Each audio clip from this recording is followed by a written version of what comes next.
और आप सभी से यही रिक्वेस्ट रहेगी कि पिछौड़े को ओढ़ना सीखो, छोड़ना नहीं।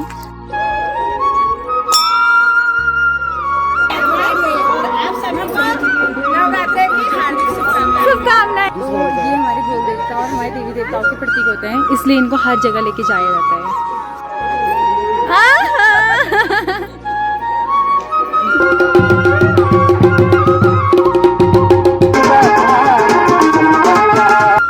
गाइस, यहाँ पे एक प्यारी सी डोली भी तैयार की गई है, शायद ही माता रानी के लिए तैयार की गई है। इसीलिए उत्तराखंड को केवल उत्तराखंड नहीं कहा जाता बल्कि देवों की भूमि भी कहा जाता है। प्रणाम, तैलाग, नमस्कार, स्वागत है आप सभी का मेरे आज के न्यू ब्लॉग में। मेरा नाम बबली सोंदरयाल है और मैं उत्तराखंड सल्टनमोड़ा के एक छोटे से गांव मोहरखेत की रहने वाली हूँ। आई होप कि आप सभी अच्छे होंगे और मैं भी एकदम बढ़िया हूँ। और एक चीज़ बता देती हूँ, काफ़ी लोग मुझे पूछ रहे थे कि आपके गाँव का नाम लहरखेत है कि महरखेत है। तो हमारे गाँव का नाम मोहरखेत है, एम से स्टार्ट होता है, एम से, ठीक है। और आज के ब्लॉग की स्टार्टिंग बहुत ही प्यारी होने वाली है और बहुत ही अच्छी होने वाली है, क्योंकि आज की ब्लॉग की स्टार्टिंग हो रही है हमारे मंदिर से। मंदिर से इसलिए हो रही है क्योंकि जैसे कि आप लोगों को पता है, हमारे मंदिर में भागवत शुरू होने वाली है, माँ देवी भागवत शुरू हो रही है। तो उसके लिए सबसे पहले होती है कलश यात्रा। तो आज हमारे मंदिर में कलश यात्रा जा रही है और देवी भागवत हो रही है और कलश यात्रा हो रही है। मैं गांव में हूँ तो ऐसा हो ही नहीं सकता कि मैं व्लॉग ना बनाऊं और मैं मंदिर में ना जाऊं। अगर मेरे पास फ़ोन नहीं होता या मैं व्लॉग नहीं बना रही होती, मैं तब भी मंदिर में जाती और यही चीज़ें कर रही होती जो मैं अभी कर रही हूँ, जो मैं अपने व्लॉग में आपको दिखा रही हूँ। और रही बात मंदिर में भागवत होने की, ये हर साल होती है हमारे मंदिर में भागवत, बहुत पहले से, और मैं बहुत पहले से ही जाती हूँ। और मतलब पहले तो हमारा मंदिर बहुत छोटा था, बट फिर लोगों की वजह से और गांव के लोगों की वजह से, खास कर गांव के लोगों की वजह से और उनके योगदान की वजह से हमारा मंदिर अब काफ़ी अच्छा बन गया है और काफ़ी बड़ा भी बन गया है। वहाँ हर एक चीज़ की सुविधा हो गई है और अभी देखो वहाँ से लोग जाने भी लग गए हैं ऊपर मंदिर के लिए। कलश यात्रा हमारी मंदिर से शुरू होगी। ये रहा हमारा सामने मंदिर, यहाँ से कलश यात्रा शुरू होगी। कलश यात्रा यहाँ से जाएगी, देखिए बैंड बाजे भी आता है, सब कुछ होता है मतलब हमारे मंदिर में। यहाँ से कलश यात्रा शुरू होगी, यहाँ से जाएगी इधर को, उस गांव में सगरखौला, सगरखौला से नीचे को एक मंदिर पड़ता है बटकेश्वर महादेव, वहाँ हमारे शिवजी जी की शिवलिंग स्थापित की गई है। वो मंदिर भी हमारे सगरखौला गांव द्वारा स्थापित किया गया है। उसकी भी कुछ ना कुछ स्टोरी रही होगी और थोड़ा मुझे नहीं पता उतना ज़्यादा। ये पता है कि हाँ, वहाँ ऊपर से कहीं से पानी आता है, ये नहीं पता वो पानी आता कहाँ से है। और वहाँ पे शिवलिंग है, तो यहाँ से वहाँ जाएगी कलश यात्रा, फिर वहाँ से फिर वापस मंदिर में आएगी। फिर उसके बाद मंदिर का प्रोग्राम मैं आपको दिखाऊंगी कि क्या हो रहा है और कैसे हो रहा है सब कुछ। और अपने देवी देवताओं को तो उत्तराखंड वाले कभी नहीं भूलते, कभी भी नहीं, और मैं चाहती हूँ कि ना कभी भूलें। ये जो संस्कृति है हमेशा ही चलती रहे और हमेशा ही ऐसे ही बनी रहे। और जैसे कि हर साल मंदिर में भागवत होती है, हम अपने देवी देवताओं को याद करते हैं, वैसे ही हम अपने पितरों को भी याद करते हैं। और पितरों से और देवी देवताओं से बहुत ज़्यादा लगाव है उत्तराखंड को और उत्तराखंड के लोगों को। जैसे हर साल भागवत होती है, वैसे ही हर महीने गांव में भूमि पूजा जाता है, उसमें देवी देवताओं को याद करते हैं शायद। बट हमारे वहाँ हर एक कार्यक्रम होने से पहले, हर एक छोटा कार्यक्रम, अगर हमारे घर में एक छोटा सा भी कार्यक्रम हो रहा है ना, उसमें सबसे पहले हमारे गांव में, हमारे घर में जागर लगती है और अपने देवी देवताओं को बुलाया जाता है, उनको प्रकट किया जाता है, अपने पितरों को प्रकट किया जाता है, उनसे बात की जाती है, बहुत मतलब उनका आशीर्वाद लिया जाता है, सब कुछ होता है। तो उत्तराखंड वाले सब कुछ भूल सकते हैं पर अपने देवी देवताओं और अपने पितरों को कभी नहीं भूल सकते। उनसे हमारा एक अलग ही लगाव है और उन्हीं लोगों की वजह से उत्तराखंड इतना सुंदर है। देवी देवताओं की वजह से ही उत्तराखंड इतना सुंदर है, देवी देवताओं की वजह से ही उत्तराखंड इतना प्रसिद्ध है। अगर हमारी देवी देवताओं की वजह से हमें और उत्तराखंड को जाना जा रहा है तो बात ही अलग है ना। इसीलिए उत्तराखंड को केवल उत्तराखंड नहीं कहा जाता बल्कि देवों की भूमि भी कहा जाता है। ओ माय गॉड, गाना ऊपर भजन बज गया, शायद मेरे उसमें कॉपीराइट ना आ जाए। छोटी छोटी चीज़ों की वजह से भी बहुत ध्यान देना पड़ता है अपने ब्लॉग में। तो मैं आपको बता रही थी हाँ, कि केवल उत्तराखंड नहीं बोला जाता है बल्कि देवों की भूमि भी कहा जाता है। और यहाँ तो कण कण में हर एक पत्ते में, हर एक जीव जंतु में भगवान बसे हुए हैं, हमारे देवी देवता बसे हुए हैं, जिनसे उत्तराखंड के लोगों को और उत्तराखंड को बहुत बहुत बहुत ज़्यादा प्रेम है और बहुत ज़्यादा प्यार है। और मैं चाहती हूँ ये प्यार ऐसे ही बना रहे, क्योंकि जिस तरीके की जनरेशन अब आ रही है उस तरीके से तो हमें लग रहा है कि हाँ, धीरे धीरे हमारी संस्कृति भी छुप जाएगी कहीं। और मतलब जैसा हम देख रहे हैं उस हिसाब से तो ऐसा लग रहा है जो हमारे उत्तराखंड की पहचान है पिछौड़ा, कहीं उसी के नीचे हम ये सब, हमारा सब कुछ छुप ना जाए। और पता चला उस पिछौड़े को ओढ़ने की जगह इन लोगों ने हमारी संस्कृति को वैसे ही छुपा दिया। तो मेरी जो अब की जनरेशन आ रही है उसमें मैं भी ऐड होती हूँ, पर मैं अपनी संस्कृति को कभी नहीं भूलूंगी, क्योंकि मुझे उत्तराखंड से और उत्तराखंड की संस्कृति से बहुत प्यार है, बहुत ज़्यादा। और मैं आने वाली जनरेशन से भी यही कहूँगी कि अपने उत्तराखंड को पहचानो, प्यार करो यार, यही चीज़ें ढूंढो यार, बहुत कुछ है यहाँ, बहुत कुछ। और आप सभी से यही रिक्वेस्ट रहेगी कि पिछौड़े को ओढ़ना सीखो, छोड़ना नहीं, क्योंकि बहुत ही ज़्यादा उससे लगाव होता है उत्तराखंड की हर महिला को, तो बहुत ही ज़्यादा। और ओके, बहुत ज़्यादा बोल दिया मैंने तो आज। इंट्रोडक्शन और स्टार्टिंग की इतनी ज़्यादा हो गई है। तो आज का व्लॉग अभी स्टार्ट करते हैं। और मंदिर में हमारा भजन बजने लग गए हैं। आप लोगों को भी दिखाऊंगी मैं कि कैसे उत्तराखंड के एक छोटे से गांव में और एक छोटे से मंदिर में भागवत कैसे होती है, और दिखाऊंगी कि कैसे हर एक चीज़ को मैनेज किया जाता है, क्योंकि मंदिर वहाँ है और दुकानें वहाँ और यहाँ, हमारी दुकान ही है बस। और मतलब तो कैसे हर एक चीज़ की जाती है, यहाँ से सामान लेके हमें वहाँ जाना पड़ता है, और हमें कोई इसमें वो नहीं लगता कि यार सामान लेके जाना है, इतना कोई भारी चीज़ नहीं है। वो सब अपने मन से करते हैं और उस चीज़ में अच्छा भी लगता है बहुत ही ज़्यादा। और देखना, आपको मंदिर में देखने को मिलेगा सबसे ज़्यादा योगदान पहाड़ की महिलाओं का। प्यारी प्यारी सी पहाड़न, प्यारी प्यारी सी पहाड़न मंदिर में कैसे अपना कार्य करती हैं। और मंदिर में जो हमारे कथावाचक हैं, जो हमारे व्यास जी हैं, वो हैं श्री योगेंद्र जोशी जी। और उनके द्वारा जितनी भी कथाएं की गई हैं मुझे काफ़ी ज़्यादा अच्छी लगती हैं, और वो काफ़ी ज़्यादा अच्छे से कथा को बताते हैं। मैं ज़्यादा शुद्ध हिंदी नहीं बोल पा रही हूँ, सॉरी। और जो हमारे मुख्य यजमान हैं वो हैं सल्ट के विधायक श्री महेश सिंह जीना जी, तो उनका भी स्वागत किया जाएगा। और तो बड़ी बड़ी हस्तियों को अब की बार बुलाया गया है, तो अब की बार थोड़ा मेरा ब्लॉग भी अच्छा बन जाएगा। मंदिर में सब लोग चले गए हैं तो मुझे भी जाना चाहिए, तो मिलते हैं आपको मंदिर में। Bye bye. उस दिन जब हम हेल्प करने आए थे मंदिर में, इसी मंदिर के लिए आए थे, देखो अभी इतना बन गया है। यहाँ भी मूर्ति स्थापित की जाएगी।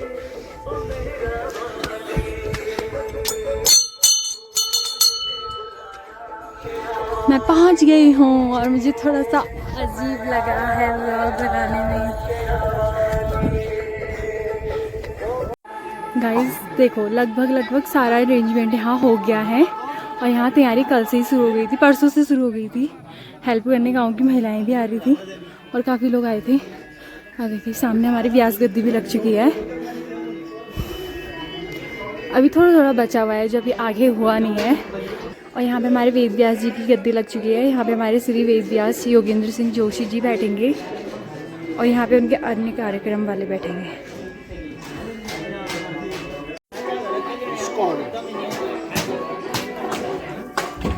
ये है हमारे वहाँ की प्रसिद्ध नंगट रोटी, जिसको हर कार्यक्रम में बजाया जाता है।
और पहाड़ की सुंदरता से तो मिला दे। हेलो बोलो। ये है पहाड़ की सुंदर सुंदर महिलाएं। वाओ, बहुत प्यारे लग रहे हो यार सब। और इनकी सबसे फेमस नथनी। चाय पीने दो पहले। हाँ गाइस, ये लोग भी व्लॉग स्टार्ट कर सकते हैं आराम से, पर ये लोग व्लॉग बनाते नहीं है ना, इसलिए। नवरात्रि की हार्दिक शुभकामनाएं। हेलो गुन्नी है।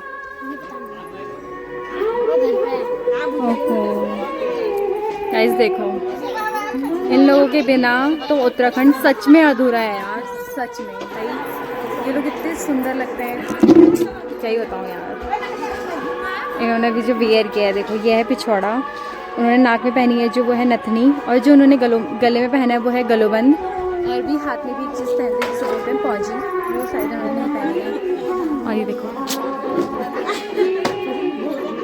नथनी, गलोबंद, मांग टीका, पिछौड़ा। पिछौड़ा दिखाओ अपने ऐसे करके।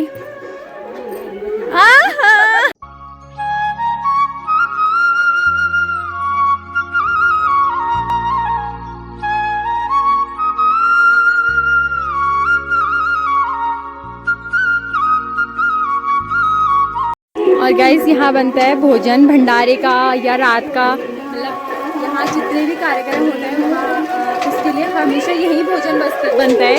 ये हमारा अन्नपूर्णा का। प्रणाम, राधे राधे।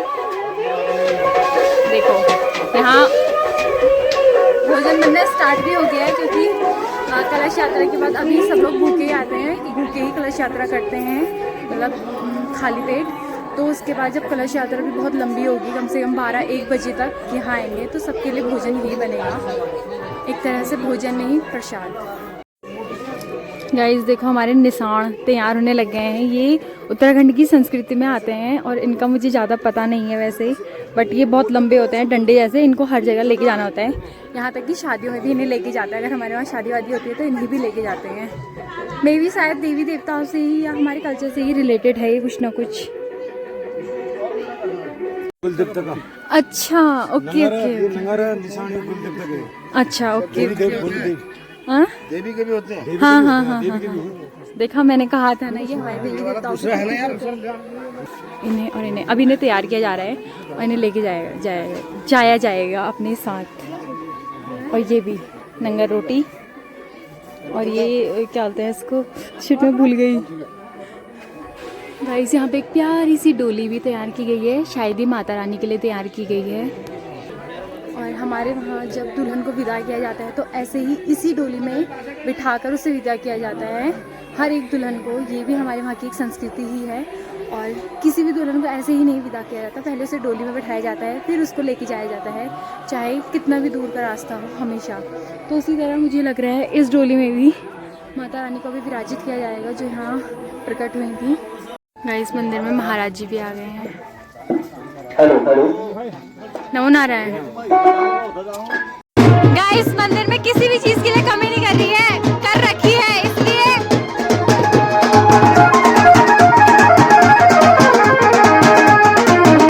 पहाड़ी पैंडी के बिना सब कुछ अधूरा है।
श्री योगेंद्र जोशी जी।